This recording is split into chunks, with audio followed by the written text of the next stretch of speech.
Good morning. Good morning. Oh, I know, Crispy, you're not very excited about StormTALK. I don't think anyone is really, right? Hey, only a brief window here. We're going to have a StormTALK being the headline, and then we'll get into more of the typical quiet blocks, at least for about a week's time. How does that sound?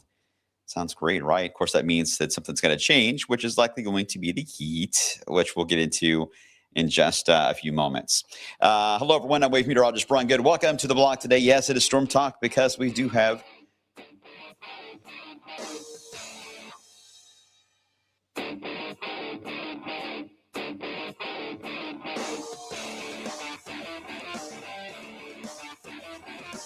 Van doesn't want to leave.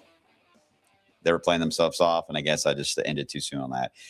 We do have another round of storms coming our way for at least multiple rounds, too, as we head into the weekend before we get a nice little, again, a little bit of a vacation. More typical summer pattern will be coming our way. As always, you guys can comment on the social media side, whether it is on Facebook, Twitch, X, and YouTube. You guys know the options. And most of the time, I don't know if it'll be the case today, but most of the time we have someone from all of them on the blog every day, which is pretty cool. You're all over the place. I think it's a lot easier sometimes to watch on Twitch. If you're busy doing things around the house, you can still get the interface of the comments that are coming in if you're not able to load up the app. So you have many options depending on what you're doing. And it's easy to see some of the maps. As you guys know, there's a lot of maps usually involved in Snow Talk and Storm Talk and any other talk. All right, before we move on to the game plan to get us into the stormy scenario, just as a recap, again, I'm not going to show you the maps today. I think you basically know where these are. But in just wave country alone, 4 tornadoes from Sunday night's event. One of those in Clark County, Indiana. 2 tornadoes were actually in Breckenridge, one a 0, one a 1, and then one in Harrison County, Indiana, a 0 right along the Ohio River. So no strong tornadoes. These were just under the limit. Strong is considered EF2 or stronger. But the idea that we've had this added on to the list from the last Wednesday night and Thursday event, pretty remarkable stretch of severe weather. And hopefully the main core of the season of severe weather and tornadoes, this is what we just went through. And hopefully we can ease out of this. And I think right now, the way it's looking, we don't have much of a tailpipe to work with looking down the road here. So a lot of this is going to be in the form of more heavy rain than anything, which that is pretty normal around here for the summer season. Another stat, Ryan Hoke posted this on social. You may have seen this, but went through all the tornado warnings have been issued so far just this year alone. And notice the gaps that showed up where no warnings have been issued. And it was interesting to look at into Louisville. That stands out, right? But look at what's missing there in Louisville, and that is Floyd County was the only one that did not get covered in a tornado warning this year. Everyone else in some shape or form of your county had a tornado warning. Now, I'm not saying everyone rush to Floyd County. If you have storm anxiety, you've had your share in Floyd County. It just means now you're the winner. Now, I know everyone keeps saying, well, Brian, you just jinxed it. Now they're really going to get it next. No, that's not the case. At least I hope not. And if it does happen after I've said all this, then all right, you can yell at me. I still think right now it's a very interesting stat, though. But not surprising, given how many different clusters of storms we've had move through and how slow they've been. The idea that multiple areas have been hit, it doesn't take long to get polygons to fill in the gaps when these weather patterns move into our backyard like this in Indiana and Kentucky, and they don't move anywhere for like 6 hours, nonstop warnings during that time. Eventually, a lot of real estate's going to get covered. But no one killed. So that's also an important note in that idea. All right. So anyway, I just want to share that with you all in case you didn't see it on social media. Pretty wild. Right now, looking into Clark County, just east there of Floyd, we have Huber's Orchard and Winery. Gorgeous day outside, and will be a little bit warmer, more humid today. Excuse me, than it was yesterday. But yesterday, yeah, it wasn't bad, right? Not bad at all. 72 right now in the city. Got a lot of 70s out there, and the amount of moisture in the air, the dew point is still showing into the 50s. But yesterday at this time, we still had 70s that were on here, where the air was not quite clearing out just enough to get us all the way out of the humid zone and get into a comfortable feel. It certainly has arrived today. So today will feel really good, but it also means with drier air, you can get warmer. So we indeed will get warmer today into those mid 80s, which is only a couple degrees off from where we have been in the last 24 hours. So that's easy peasy. We can handle that. A few passing clouds overhead. Some of the short range data yesterday was really trying to bring in much more of a mid-level deck of clouds. Later today, we'll see if that's the case.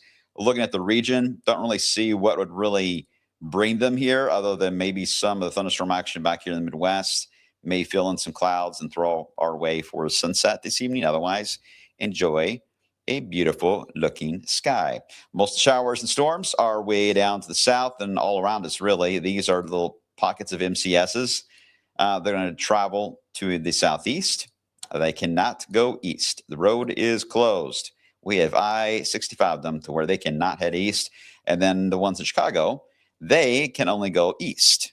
They cannot take 65 south. So we're in good shape as far as being protected, at least for now, from showers and storms. What will begin to change all that is what's going to be evolving here in the coming days into the plains. That's where your severe risk will start to ramp up. Now, this little mini wave is going to pass to our north, but there is a tail to this, a cold front, that will play a role for part of Thursday. I'll explain. Otherwise, your main energy that will be digging in off the front range, that's going to dive in first into Kansas and Missouri, and then kind of spread east right into Illinois, Kentucky, and Indiana for later tomorrow night, Friday, Saturday, maybe even Sunday. And then that will finally get pushed up to the north, kind of like what Chicago looks like, and moved away from our area. But until that happens, we will be in that storm zone. Your severe risk tomorrow, mainly across Kansas. Again, the little piece of energy starting to roll on out. We will advance this into Friday. It's a marginal risk. I didn't put on CSU today. I was going to. The AI learning module actually brings in the marginal all the way over into Kentucky, continues on. Fair. I think that's absolutely fair. But, without much of a tailpipe here, a lot of this is going to be just an unorganized conglomerate of rain, of showers and thunderstorms, and a lot of bumper car action going on. There will be somewhat of a wind flow to guide them west to east, so we know they're going to stay within the rails as they move along, but just kind of a messy setup. And a lot of water, a tremendous amount, in fact, in the air. So flash flooding still is leading the way of our main threats. In fact, here's your flash flooding potential as we get in the next 24 hours, mainly in the southern plains. We get into your Thursday. Notice we're not in the severe risk at all, but the outlook for flash flooding has already reached into our western counties.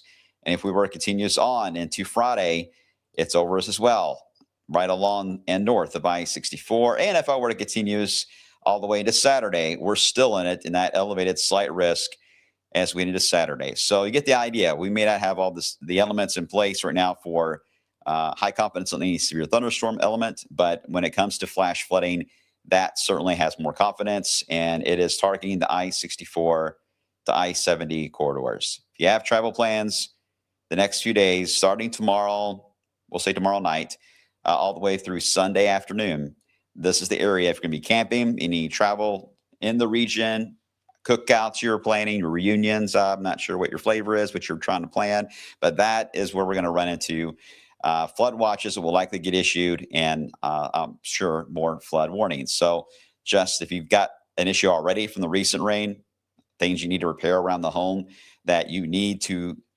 get done before the next round of rain? Well, you have today and you have most of tomorrow. Then after that, this mess will begin to take over. All right, let me walk you through this. We'll start with our in-house model. This can't see the entire event, but I think it shows enough to give you the idea. So as we head through the afternoon today, as I mentioned, today it's a good day. Take care of anything you need to. Otherwise, just a warmer day. We get into tomorrow. The fuel starts being brought back in. Now, remember the little mini-me feature that's in around Chicago today? And I said it has a tail on it. I'll come back to that. Well, here's where we have to come back to that. That tail portion will be draped right across the Ohio River all the way through Evansville to perhaps, I would say maybe Cape Girardeau, Missouri, somewhere in that range. And for the most part, it will be dormant until we get into the warmer part of the afternoon. It may then wake up and a few spotty downpours may form along that band. Nothing too widespread. I don't see anything of severe risk. They actually will be relatively short-lived in their lifespan, but you could have more than one. But we need to watch that tail that is draped over us as we head into tomorrow from that first low. This is also important because we use this narrative or this comparison many times of the train tracks, right? Locomotives that go on the train tracks. Same idea here. These are the train tracks that are going to be put down by this first low. They are not going anywhere. So that's why all the other systems that come in behind it for Friday, Saturday, and part of Sunday will use the same track and use that to their advantage. And it's the path they will take, dumping on several rounds of rain. So that's what it looks like, at least how we enter the storyline. Let me advance this a little further because we're only to Thursday morning.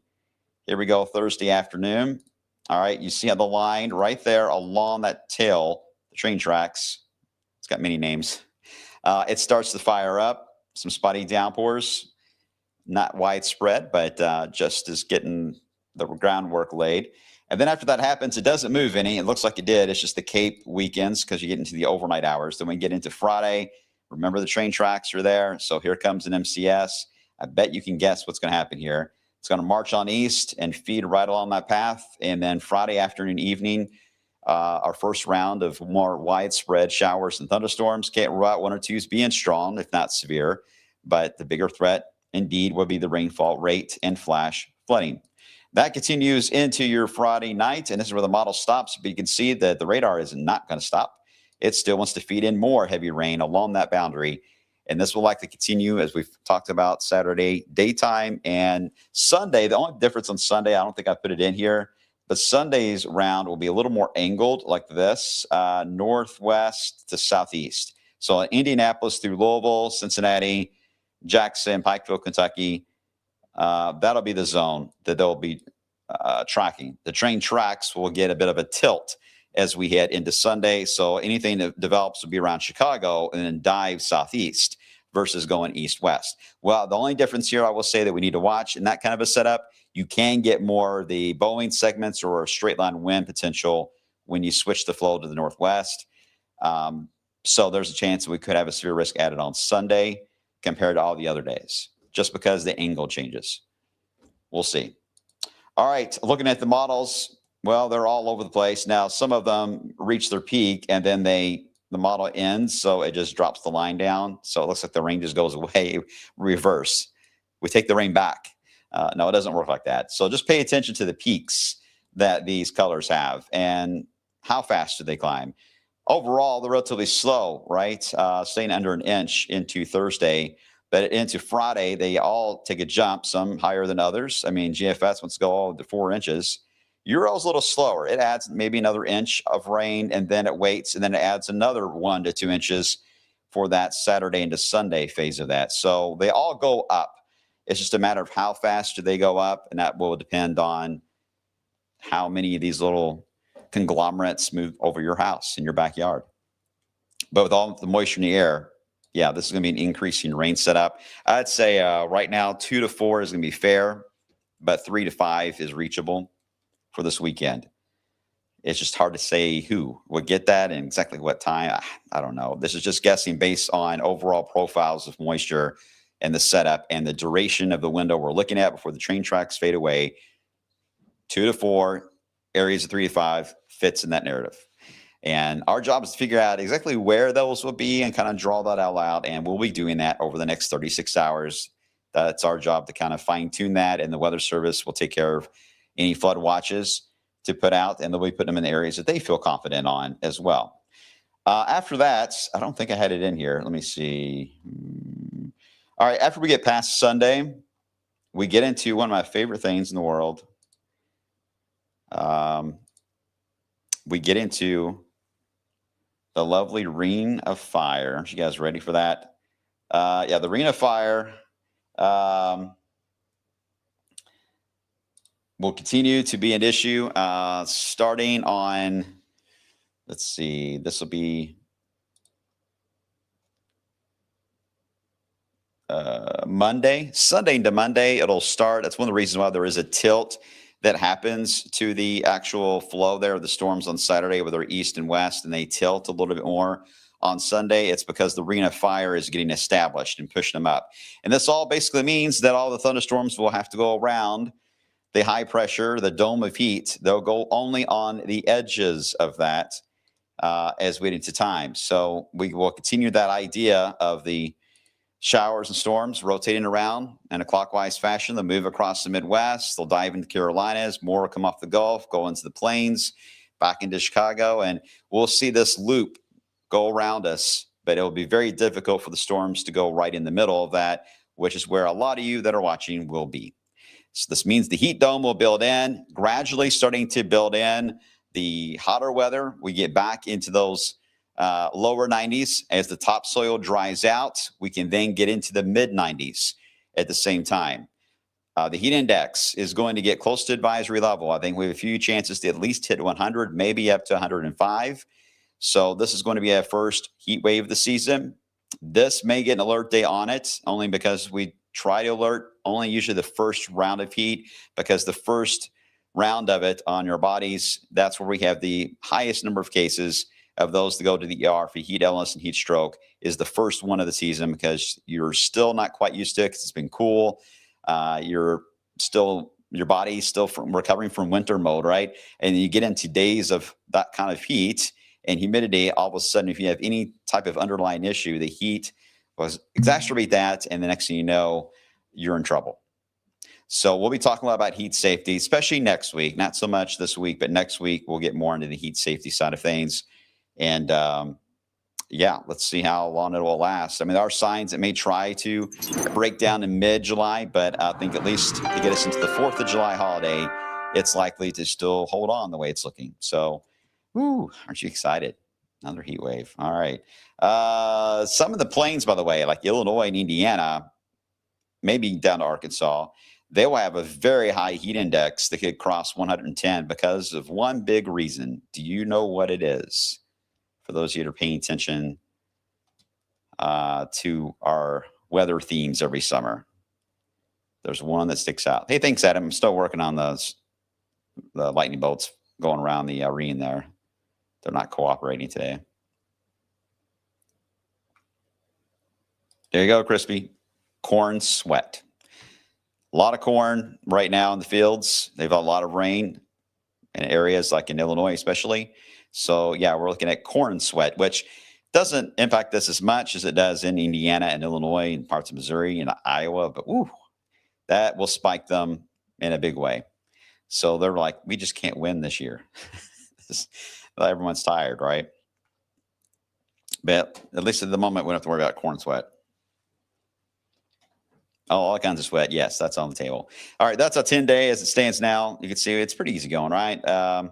80s next couple of days. Friday, with it being so gloomy and cloudy, it'll be really humid, but there'll be a lot of cloud coverage because they often on showers and storms. Same really on Saturday. Sunday, when the boundary tilts a little more northwest, we get a little more heating, but we got to watch out for maybe stronger thunderstorms, maybe at that point compared to anything else we would have at that point leading up to that. And then after that, Monday period, that's when we get into the 90s. Again, we'll go slow with it, likely add a degree a day. Some of the modeling wants to get us to 100.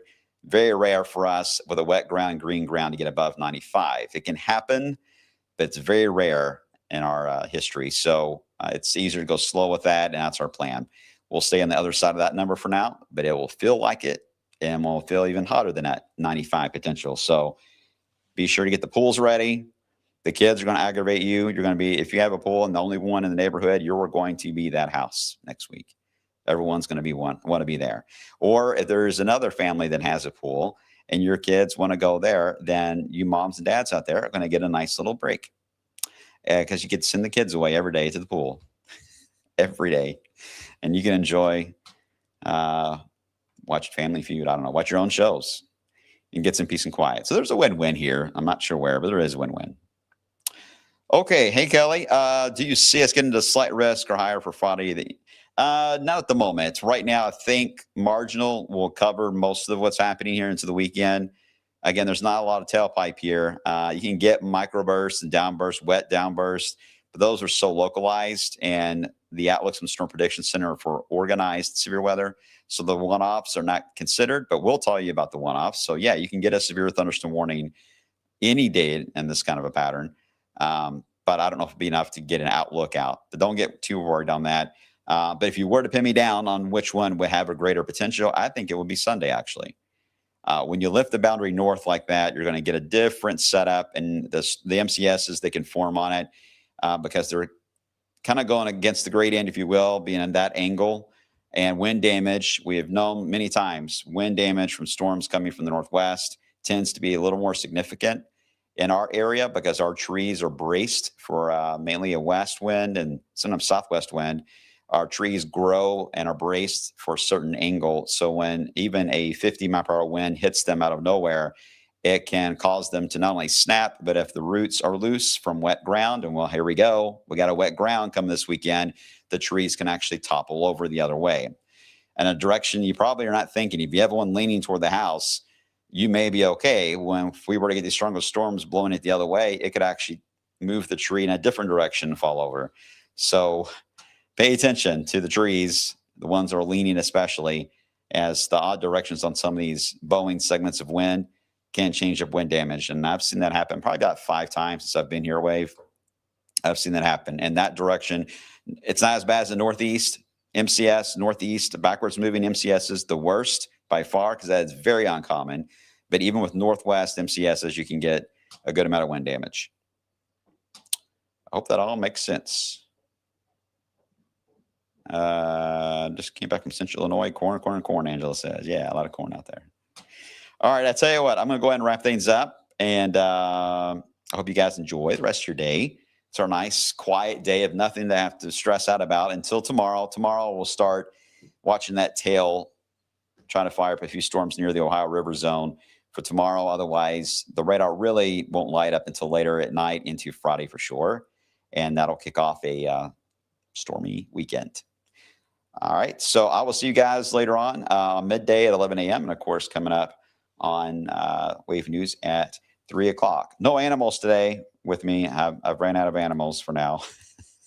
It's just me and Myra. All right, take care, everyone. See you on the flip side, and have a good rest of the day.